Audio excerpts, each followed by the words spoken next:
اور وہی تو ہے جس نے تمہارے لیے ستارے بنائے تاکہ جنگلوں اور دریاؤں کے اندھیروں میں ان سے رستے معلوم کرو. عقل والوں کے لیے ہم نے اپنی آیتیں کھول کھول کر بیان کر دی ہیں. اور وہی تو ہے جس نے تم کو ایک شخص سے پیدا کیا، پھر تمہارے لیے ایک ٹھہرنے کی جگہ ہے اور ایک سپرد ہونے کی.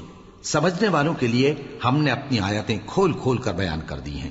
اور وہی تو ہے جو آسمان سے مے برساتا ہے، پھر ہم ہی جو مے برساتے ہیں اس سے ہر طرح کی نباتات اگاتے ہیں، پھر اس میں سے سبز پودے نکالتے ہیں اور ان پودوں سے ایک دوسرے کے ساتھ جڑے ہوئے دانے نکالتے ہیں، اور کھجور کے گابھے میں سے لٹکتے ہوئے گچھے، اور انگوروں کے باغ اور زیتون اور انار جو ایک دوسرے سے ملتے جلتے بھی ہیں اور نہیں بھی ملتے. یہ چیزیں جب پھلتی ہیں تو ان کے پھلوں پر، اور جب پکتی ہیں تو ان کے پکنے پر نظر کرو. ان میں ان لوگوں کے لیے جو ایمان لاتے ہیں اللہ کی قدرت کی بہت سی نشانیاں ہیں.